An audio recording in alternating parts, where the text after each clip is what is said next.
It's 5 days to join East National Dialogue on Illegal Mining. Hello, good afternoon and welcome to the Midday News.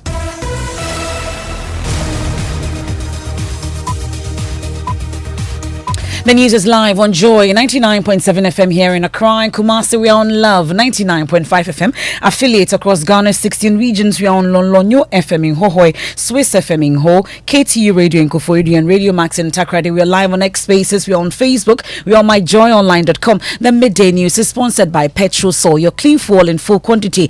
Petrol Sol is always a delightful experience. Also brought to you by Duraplus Ghana Limited, producers of quality PVC and HDPE pipes and water tank. We are the only water storage tank with a level indicator. Where Duraplus goes, water flows. This afternoon on the Midday News, students in Nkwanta South forced to stay out of the classrooms close to 2 weeks following clashes there. 2 more persons have been killed on Sunday in spite of the imposition of a curfew, bringing the death toll for this month's clashes alone to 10. We the teachers too, the students are gone. We are seated at home. Night we are frightened. Maybe we those who are having farms, nearby farms, we can't go there. They should do something about it for us. We are not safe, so we can't be at the market. Also, Ghana Education Service refutes claims about Magot infested rice being served in schools. So we do not know where that report is coming from, but there are investigations which I personally said we didn't find any. So that is false.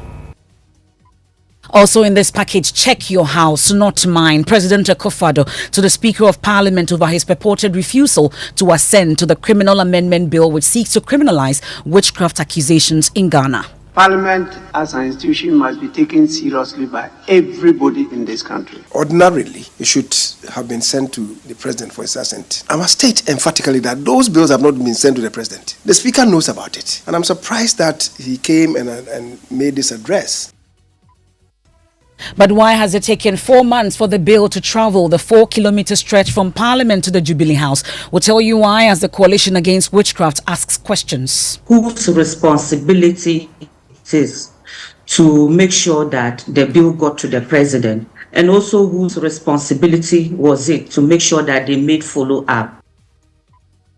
We'll stay in Parliament where the Trade Minister attempts for the 4th time to lay the import restriction instrument, describing the concerns of corruption by the minority as unfounded, as he insists he is legally bound to do so. No one has a role in the laying of this document. Parliament is not happy with it. They marshal to 10th majority and then annul it. But as the minister expands the membership of the committee to include Guta and other interest groups, the Food and Beverages Association say they are still opposed to the instrument. We have sports. Former Ghana captain Stephen Appiah explains why the Black Stars will end the 41-year wait for an AFCON trophy in 2024. And be ready to pay more to acquire Ghanaian passport as the Ministry of Foreign Affairs starts engagement on upward adjustment of the travel document. Coming weeks, we will have a formal sitting with Parliament and the various committees to see if they can help us in that direction, to make it possible for us to charge at least the proper fees. You ready to pay more? Stay with me here on the Midday News for details of that and more. This is your home of independent, fearless and credible journalism. Please stay on for details.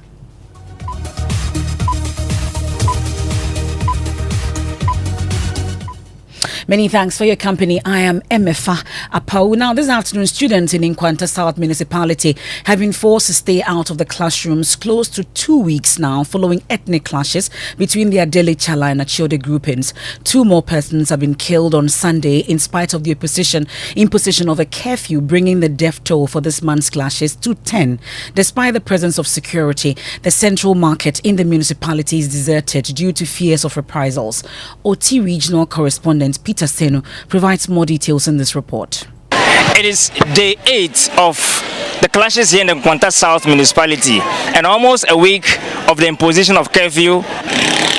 It's Monday and it is a market day here, but traders have vacated the market, taking over the streets for their safety. They tell Joy News they do not believe or trust their stay in the market for anybody to hide anywhere and shoot us as it happened last week. We have been speaking to people to gauge the understanding of how this is affecting education, businesses, and general supply of goods and services. Previously, we are at the central market, but due to the fighting, we have come to home, sell here. But the police, the soldiers are in town. They are in. As As you can see, they are always in their cars. We are afraid. Being there, we don't know what is going to happen. That's why we have come here. This place is a plain place. Anything you can see it. We are just pleading with them to come to our aid. These days, even going out is difficult. It's affecting our business so much, very well. Please, they should do something about it for us. We are not safe, so we can't be at the market because we are scared. We are suffering very much because the conflict is conflict between some 2 other and 3 other tribes. But it happens that we, the foreigners, and we, the strangers, are here is worrying us too much. So we are pleading for the stakeholders to come in our behalf, to come and help us. If not, we are suffering too much. The social life, economical, everything has affected a lot. Prices of things has gone high. That's the OT regional correspondent Peter Seno's report there. Let me bring in the Director of Education for Nkwanta South Municipality, Jonathan Kosina. Thank you so much for your time here on the Midday News. So let's talk about the situation, especially the effect on education, because they are concerned about how our children have stayed out of the classroom for close to 2 weeks now following these clashes. Is there really a plan in place for these children? Thank you very much.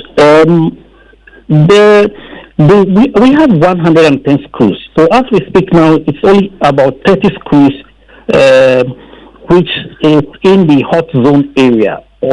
Out of these 30 schools, we have 10,543 learners and 380 teachers who are out of school at the moment. It has also affected the 3 secondary schools. We have 4 secondary schools, but it has directly affected 3 secondary schools with a population of 3,129, and then about 292 teachers are out. As to when we will resume for those particular schools, we are still relying on security advice. But what security advice have you received so far? Over 13,000 students from the calculation that I've done in terms of the figures that you've given us. What's the security saying? When can they reopen school? When can they go back to being educated? As of now, we were thinking that schools will go to school within this week, but following what happened on Sunday, in fact, parents will refuse to send their children to school. And most of the teachers who belongs to the ethnic group have all moved away from town. So that is the difficulty that we are having at the moment. And you are yet to hear anything from the RegSec security in terms of when they can go back to school. That's the case, right? That is the case. Okay. Well, we'll get some answers much later also from those in charge, especially when education can resume. You've been hearing from the Director of Education for Nkwanta South Municipality, Jonathan Kosina. They're giving us the figures in terms of the schools affected. 30 schools in the region, in the municipality or the community affected, with over 10,000 pupils, and 3 secondary schools with 3,000 students affected in all this when it comes to education. But in a related development also, there's a brewing legal showdown between the National Food Buffer Stock Company as a prominent supplier of the northern supplier Tamana Rice Processing Company threatens legal action. The company's CEO Alhaji Shaibu Brahima alleges the stock company owes it about 500,000 cedis for supplies made to all the northern regional high schools. Tamana Rice Processing Company is set to take that legal action. We can hear from the CEO Alhaji Shaibu Brahima speaking to Joy News. They gave me a contract, that was 2021, when the Ghana president visited the factory, and I made mention to him that I can supply all the 5 northern regions, senior high schools, without any problem, because I produce 250 tons per day. The president directed him to give the contract to me. I supplied the rice without any delay. Yeah, I said in the contract, they stated clearly payments will be made within 60 days after supply. So when I made the supply, payment was not made to me up to 10 months. And the payment that were made to me were, I have all the checks, photocopies, and the checks that contain the check date and the photocopy.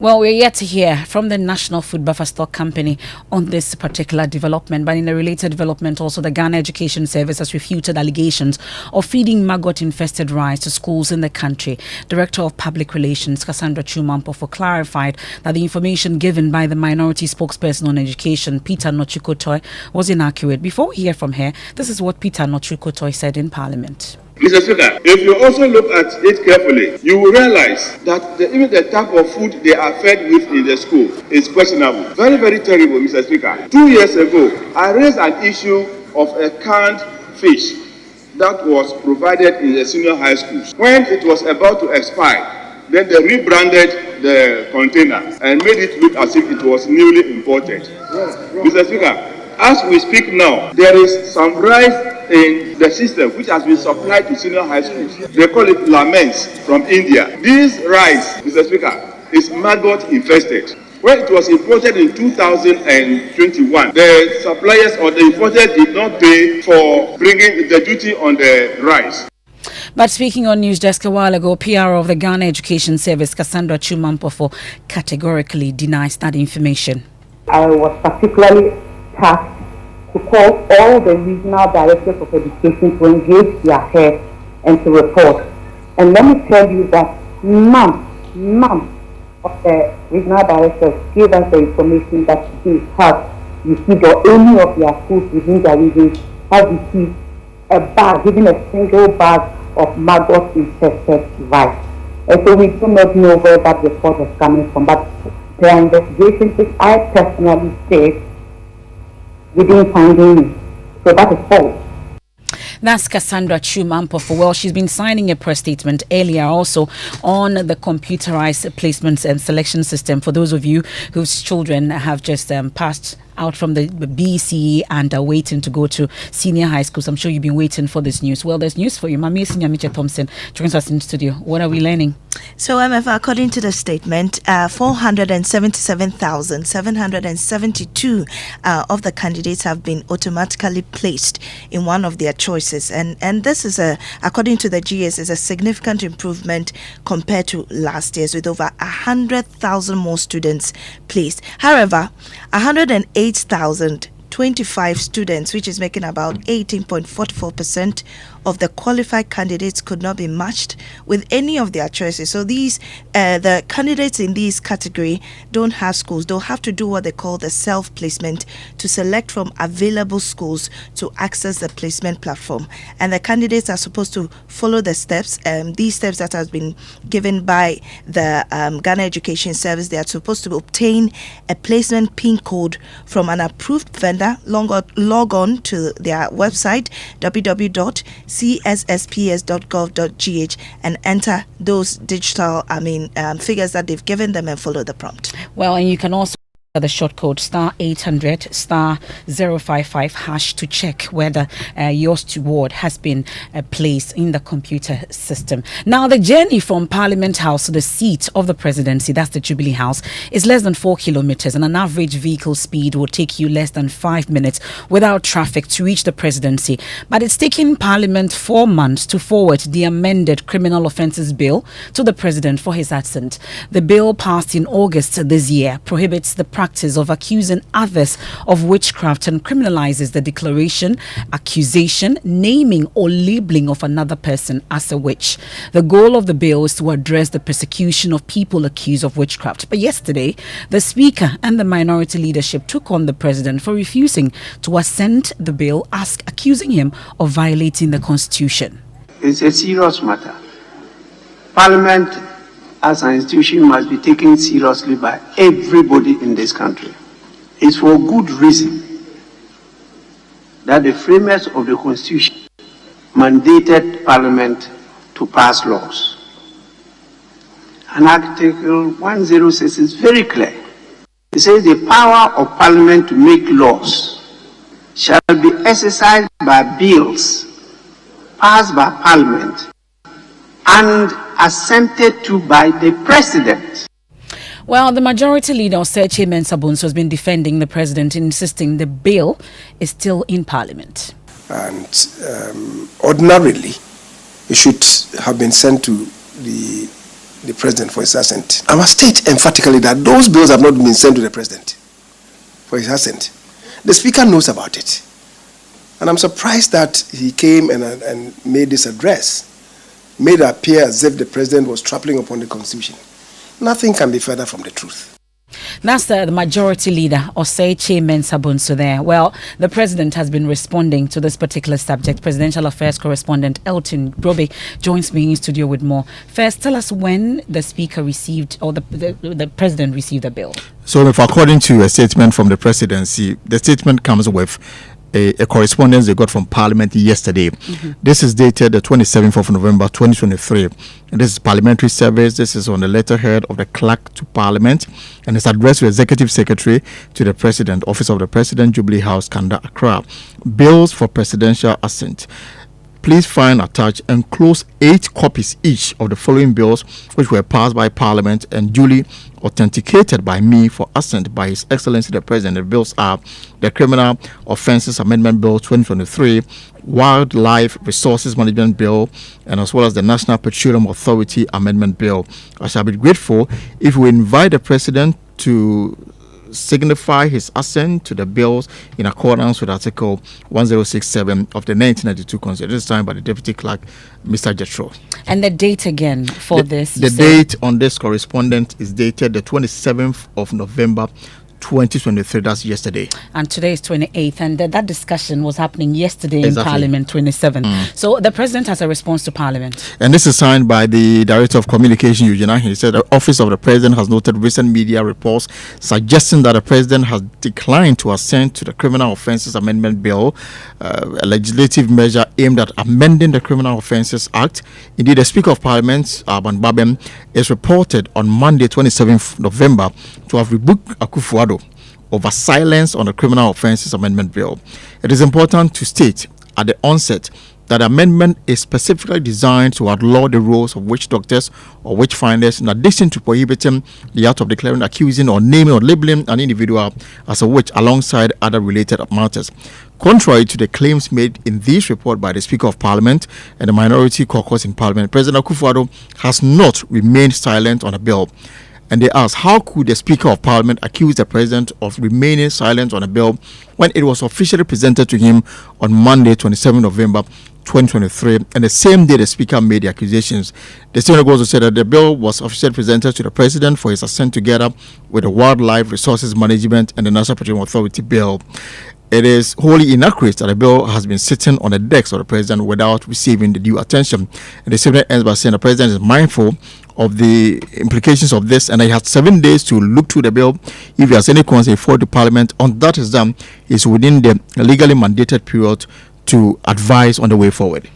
Well, thank you very much. That's the Presidential Affairs correspondent Elton Brobe there with a response from the presidency regarding his purported refusal to assent to the criminal bill that prohibits people from accusing others as witches. Meanwhile, a non-governmental organization, Song Taba, is unhappy with the lack of commitment to making the law come into force. Lamna Tuadam is the executive director. Whose responsibility it is to make sure that the bill got to the president, and also whose responsibility was it to make sure that they made follow-up. And so if we did not know whose responsibility was it and whose responsibility it was to make a follow-up, then there is a challenge there. And the question we ask ourselves is it that this bill is of no interest? Because I remember this whole years of our engagement, especially in this year, we have continuously engaged the gender ministry. And it was clearly that the issues around witchcraft was the ministry's priority. And so this has come as a surprise that the bill is just getting to the presidency. Now, the Trade and Industry Minister, Kobnata Hero Hammond, is this afternoon attempting for the fourth time to lay a legislative instrument to restrict the importation of some 22 selected items. Per the proposed regulation, any person seeking to import the selected products will require permission from the Trade Ministry. But the minority in Parliament and some interested parties have described the regulation as a bad policy that must be withdrawn immediately, pointing to potential corruption. But the Trade Minister says he sees no link between granting permission to individuals to import counterfeiting products and corruption. He spoke to my colleague Evans Mensah. If it matures before Christmas, it will still not affect imports of products for Christmas. Any importer who is desirous of bringing in anything for the purpose of Christmas will longer put the orders and will be receiving them anyway. And the thing about it is that there's also a clause, there's transitional clause in there. Those who have already imported their stuff and whatever, they have 3 months and then further extension and whatever to get this in. Let's get this fundamental issue right. It is not an attempt to line Katie Hammond's pocket with anything. It is not an attempt to line MPP's government's coffers with anything. If he's successful in laying the instrument, the matter will be closed, but Parliament can overturn it with 2/3 of all MPs voting to reject it. Katie Hammond says he's legally bound to undertake the exercise, insisting some concerns raised by the minority have been addressed in the amended instrument. Ultimately, there must be recourse to Parliament. Yeah, Parliament, for whatever reason they thought. Which you agreed. I agreed. You see, I keep saying that I agreed, but I also knew it didn't make sense. I knew it wasn't going to fly with the Attorney General. You answered the question, so what happened after your agreement? So I took it because they said the Attorney General should look at it. And what I wasn't going to just put anything the Attorney General hadn't seen. I took it to the Attorney General with a lawyer from this office, and the Attorney General's office was no way, Jose, it doesn't work like that. I was vindicated. So it's not going to find expression in the document. So the final one that I've given you, that's what I've just read. Yes, what you read. It ends with the courts. It ends with the court. That full interview is available on myjoyonline.com and all our social media platforms, while industry players have remained divided over their support for the regulation. First, listen to the Executive Secretary of the Food and Beverages Association, Jonah, when he describes the minister's statement that they've been consulted as untrue. Who and who do they meet to do this? And this is what even increases the height of our suspicion that a few people want to hold the entire Ghanaian public to ransom, the business sector to ransom. Well, President of the Association of Ghana Industries, Humphrey Ayimdake, insists his outfit and others have been consulted on the legislation and they are giving it their full support. We support it. We were consulted. We had a meeting. Even that was extended to Peace Hotel September the 12th to the 16th. That we had to even go through the list, all right? And this had to do with even the exemption list. So we were consulted fully. Well, Parliamentary Affairs correspondent Kwekwa Santi joins us on the line with details of what is happening in Parliament regarding the most talked about instrument. What's the status? Emefa, this instrument has not been laid as we speak. We understand there are still conversations going on so that when the bill comes to the floor, there will not be any major disagreement. But the minority still say they are totally opposed to this regulation and will not allow it to go through. Katie Hammond yesterday showed Evans a report from the Subsidiary Legislation Committee, which is chaired by the minority, giving this LI a go-ahead, but their leadership completely says they will not let this go through. Apart from that, though, what else is expected in Parliament today? Today is the penultimate day for the 2024 budget debate.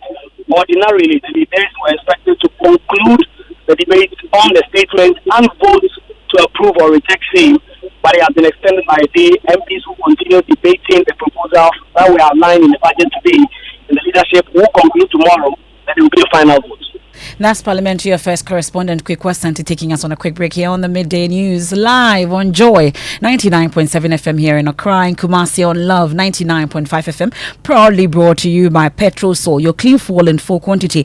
Petrosol is always a delightful experience, also made possible by Duraplast Ghana Limited, producers of quality PVC and HDP pipes and water tank. We are the only water storage tank with a level indicator. Where Duraplast goes, water flows. Over 13,000 students in Nkwanta South forced to stay out of the classrooms close to 2 weeks following clashes there. 2 more persons have been killed on Sunday in spite of the imposition of a curfew. We have sports when we return from the break, and you're ready to pay more to acquire a Ghanaian passport as the Ministry of Foreign Affairs starts engagement on upward review of the travel document. Coming weeks, we will have a formal sitting with Parliament and the various committees to see if they can help us in that direction, to make it possible for us to charge at least the proper fees.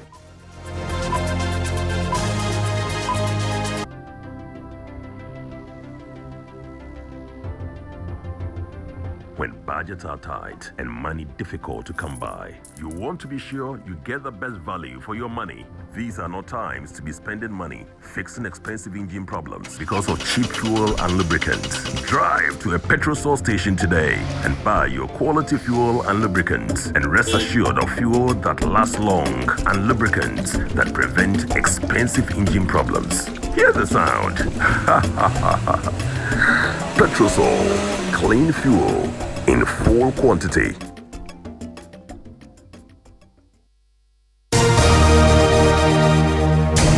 Time for sports and the midday news. Yep, Emefa now former Ghana captain Stephen Appiah believes the Black Stars are poised to end the 41-year wait for the Africa Cup of Nations title. The last time Ghana lifted the trophy was in 1982. Now, optimism surrounding the team is quite low as a result of the recent uninspiring performances, but Appiah remains positive. Well, I'm very confident because, today, as we all know, football is played everywhere. That's why you find it difficult to play with Comoros and the rest. So we should believe in ourselves. We should believe in the team.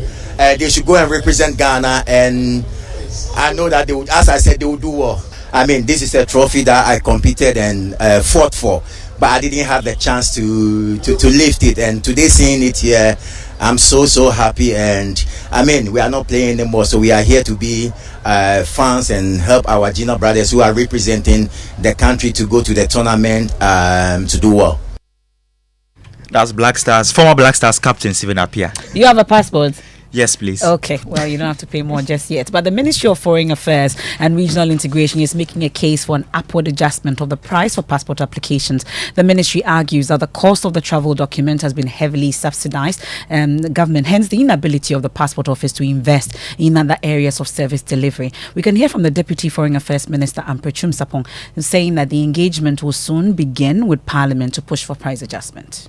The Foreign Affairs Committee at various meetings that we've had with them have always urged us to try and do something about the price. We are in consultation with the various stakeholders, and hopefully our next attempt is to engage with Parliament, because we on our own cannot increase passport fees. We will need the support of Parliament to make it happen. We are engaging them, and we hope that in the coming weeks we will have a formal sitting with Parliament and the various committees to see if they can help us in that direction to make. Well, that's the Deputy Minister for Foreign Affairs there announcing a possible upward adjustment of passports. Now, let me take you to the Lele constituency. Yesterday, we're in Adenta, and the battle lines are now drawn for the much-anticipated parliamentary primaries. And it's been an unpredictable seat since its inception, and swings between the two major political parties, NDC and NPP. Today in your election headquarters, Samuel Mbura of our political desk highlights the competition. Lejokoko constituency remains a seat to look out for because it does not keep an occupant for too long. Dr. Bernard Okoboy succumbed to defeat in 2020 against the NDC. He is once again considered a front-runner in the upcoming race. But UK-based businessman Collins Ni Ashite Olenu says he means business. He has renounced his UK citizenship to join the race, insisting that the party's 2020 defeat in the constituency was avoidable. That defeat in 2020 was not something that any sympathizer of the NPP had hoped for in Lele, but unfortunately it happened that way. But now the party has an opportunity to right the wrong. Presidential staffer Ibrahim Ije, who believes in second chances, considers himself as the catalyst for change in the NPP. I'm that agent of change, and that's what I want to do. I want to bring the opportunities that exist within government to the people of Lejikuku so they can realize their ambitions. Meanwhile, former constituency second vice chairman Clifford Mate Colley claims his popularity among the contestants makes him the right candidate to lead the NPP. Right now when you come to Teshi, they have nicknamed me the super duper, and everybody everywhere across the divide is talking about the super duper. And that's the situation in Lejikuku. It's time for our stories of hope, and I'll take you to the eastern region. And a dedicated English teacher is not only transforming education at the Mampong Kwanta MA School, but also spearheading a movement to address a critical issue affecting girls' attendance. Mami Sinya Miche Thompson has the rest of the story. Meet Ejewa, an English teacher who 9 years ago embarked on a journey that would redefine education in Adoso. This place is my first station to teach. So when I got here, I saw a lot of challenges that the girls were going through. The Mamponkwanta School, a pillar of learning for over 60 years, has a population of 240 pupils, out of which 113 are girls. Sanitary towel, the prices is going high, and even with the workers, sometimes it's with some sort of pain. Why should we pay such a price? Headmaster Osei Isaac Nyeneku is also worried about the low attendance of some girls in the junior high school because of their menstrual cycle. Sometimes you go to the classroom, especially at the junior high level, you see that most of the girls aren't in school. Some of them they have finding pains in their abdominal pains and the rest. Determined to make a difference, Ejewa conceived the idea of creating reusable parts using simple materials: cloth, an absorber, scissors, needle, and thread. A cost-effective solution to a pervasive problem. Great grandmothers were using this amwasin. It's eco-friendly because one, it doesn't litter like the disposable sanitary towels that we all use. Teaching one girl at a time, her impact extended beyond the classroom, reaching over 20 communities in the Adoso enclave. I was 12 years old when I got my period. Sometimes if my mother had money, she would buy pads for me and my sister using them. And that's how we wrap up today's edition of the Midday News. You're enjoying 99.7 FM. There's more when you log on to myjoyonline.com. 2023 school placement released today. High Court grants GRA power to recover 179.4 million Ghana cedis. That and more on myjoyonline.com. I am Emefa Apawu. Living Word with Pastor Mensa Otabil is up next. Have a